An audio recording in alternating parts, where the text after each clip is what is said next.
Terima kasih sudah mau nonton video ini, tapi jangan lupa teman-teman klik tombol subscribe karena subscribe itu gratis. Dengan subscribe kamu dukung channel ini terus untuk upload video setiap hari. Terima kasih. Assalamualaikum warahmatullahi wabarakatuh. Selamat datang pada para pecinta sholawat.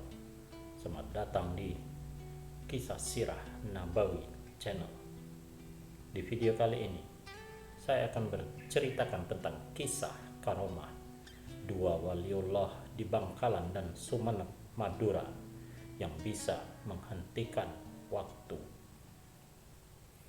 Karomah merupakan kejadian luar biasa yang menjadi salah satu tanda kewalian seseorang, merupakan anugerah Sang Kuasa pada para kekasihnya.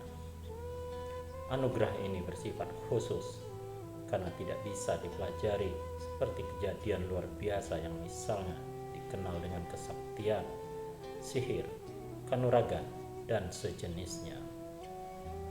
Kisah-kisah karomah para wali sejak dahulu kala banyak diceritakan dari berbagai penjuru dunia. Setiap zaman, aulia, kata jamak wali itu selalu ada sesuai tingkatannya. Di Pulau Garam, Madura, kisah-kisah para wali senantiasa menjadi pelajaran dan teladan dari masa ke masa. Dalam kisah-kisah tersebut, tak jarang juga diceritakan karomah-karomahnya. Karomah yang diceritakan di sini merupakan sebagian kecil dari karomah keduanya. Kisah karomah keduanya ini ada kemiripan dua tokoh yang sejatinya beda masa dan tempat.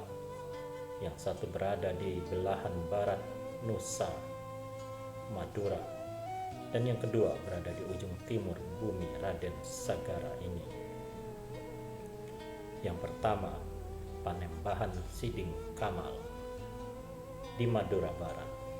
Nama Panembahan Siding Kamal begitu populer. Raja yang bertahta di Tanjung Sekar itu bernama asli Raden Undakan yang memerintah dari 1647 sampai 1707 Masehi. Beliau adalah putra kedua Raden Praseno, Pangeran Cakraningrat I, Siding Imagiri, dengan Ratu Ebu Sarifah Ambami. Putra tertua Raden Aryo Atmojo Negoro wafat di Mataram bersama ayahnya. Keduanya dimakamkan di Imogiri di dekat makam Sultan Agung.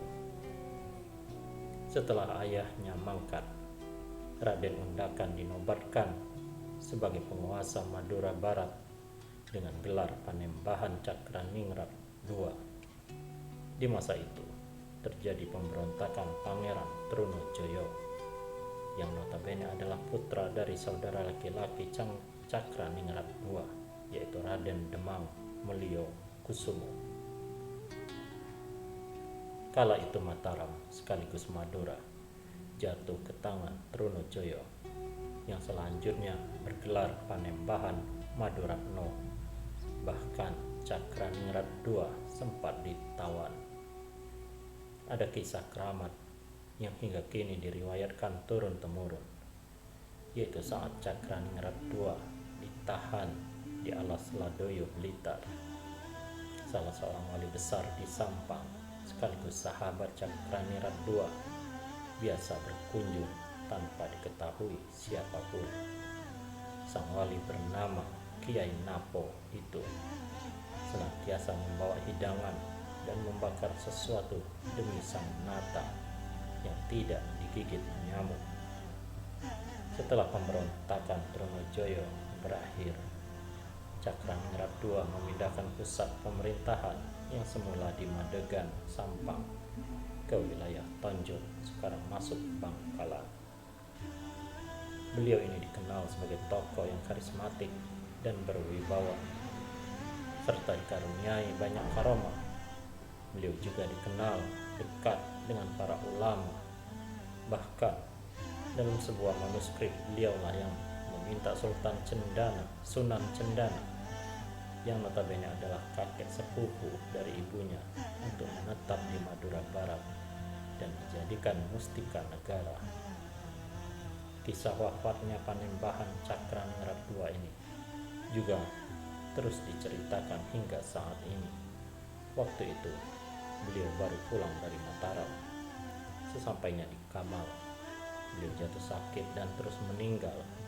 Waktu meninggalnya beliau itu sore hari sekitar pukul 16.30. Saat itu juga jenazah beliau dibawa ke air mata untuk dikebumikan dekat ibunya. Perjalanan Kamal arus baya yang ditempuh dengan berjalan kaki itu tentu memakan waktu yang tidak sebentar, apalagi alat transportasi juga masih manual. Namun hingga sampai arus baya yang mungkin bisa menghabiskan waktu setengah hari itu, hingga prosesi penguburan selesai, matahari seakan tidak bergeser dari tempatnya. Setelah beliau selesai dimakamkan, baru matahari tenggelam perlahan dan langsung terbit saat itu juga dari arah timur, seakan hari itu tidak melewati waktu malam. Yang kedua, Kiai Bedug Ambunten. Di wilayah Ambunten, Sumeneb, pada umumnya nama sang Kiai Penghulu Mardikan Ambunten pertama alias Kiai Bedug begitu masyhur. Masyarakat umum mengenal beliau sebagai tokoh waliullah yang begitu keramat. Berdasar catatan silsilah, Kiai Bedug adalah salah satu putra Kiai Ali Akbar di Pasongsongan.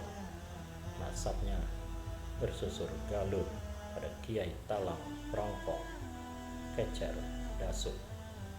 Ayah Kiai Ali Akbar yaitu Kiai Khalid alias Kiai Takong Dasuk.